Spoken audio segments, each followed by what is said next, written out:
Сялянская гаспадарка Шруба – прыклад таго, як сапраўдны гаспадар умее працаваць на сваёй зямлі. Тут ведаюць цану кожнаму метру і кожнаму укладзенаму рублю. Адсюль і вынік – чысты прыбытак за мінулы год 20 мільёнаў рублёў.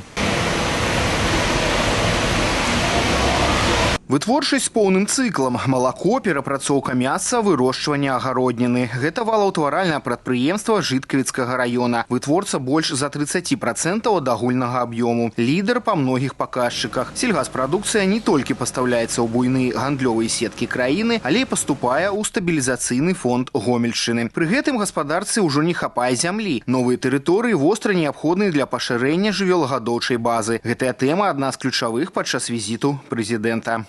Ты меня должен понять, я не могу забрать у хозяйства, которое хорошо работает.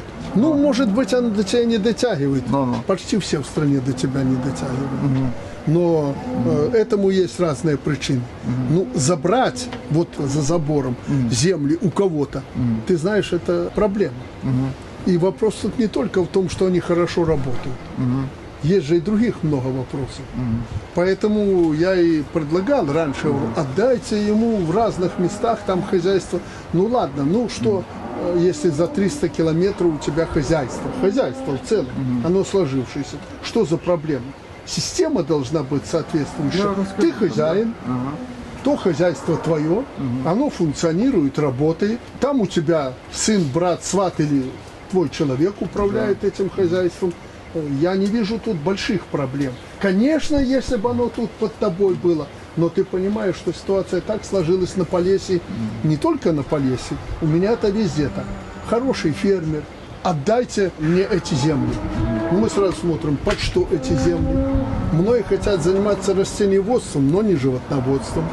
Ну ты молодец, тебе комплекс этот. А чем мне людей кормить? Я что, только зерном буду, хлебом людей кормить? Надо мясо, молоко. Поэтому я ориентирую фермерам, чтобы они занимались комплексно этими всеми вопросами. Еще раз подчеркиваю. То, что рядом взять, и тут вот все у тебя должно быть не за 120 километров, это неплохо.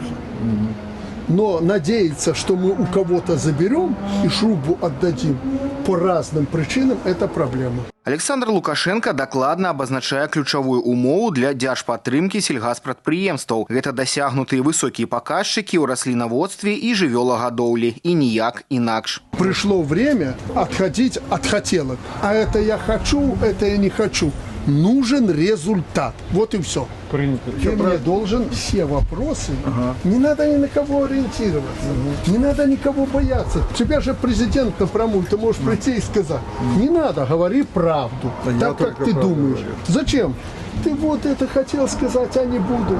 Ты должен говорить. В противном случае сюда приехал. Я мог посмотреть бумаги и видеть, как Шруба работает. Для будущего развития страны мне нужна вот эта истина.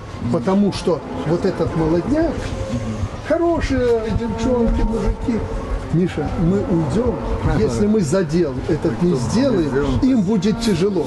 Они могут и не сделать.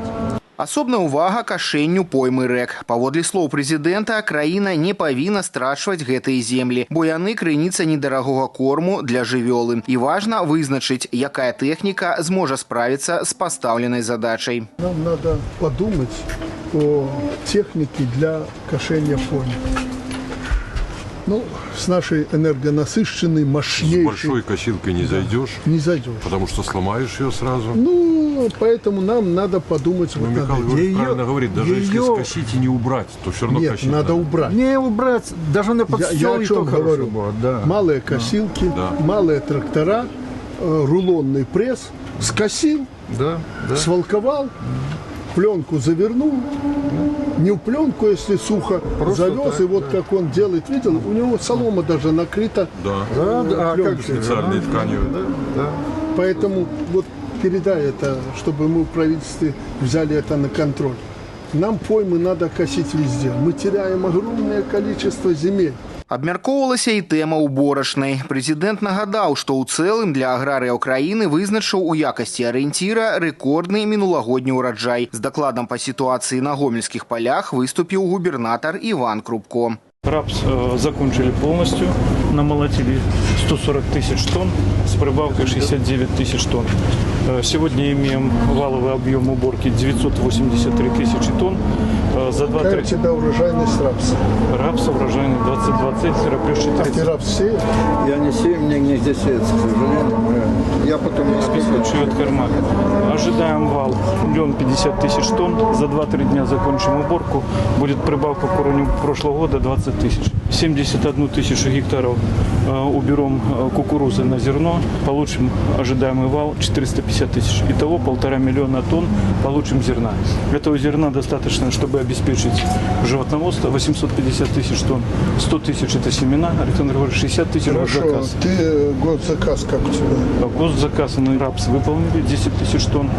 60% выполнены полностью по зерну. Думаю, что за неделю закончим выполнение государственного заказа. Ну, главное, чтобы ты выполнил госзаказ. Што да перспектыў развіцця Палесся, тут ёсць усё неабходнае, каб і далей нарошчваць вытворчы патэнцыял і упэўнена рухацца наперад. Галоўны ж рэсурс гэтага краю – людзі, якія умеюць працаваць на зямлі і адказваць за вынік. Застаецца строга выконваць тэхналогіі, працоўную дысцыпліну і не зніжаць тэмп. Менавіта такі падыход дазваляе ператвараць магчымасці рэгіёна ў рэальныя вынікі. Дмітрий Котаў, Валерий Гапанько, тэлерадыёкампанія «Гомель», Жыткавіцкі раён.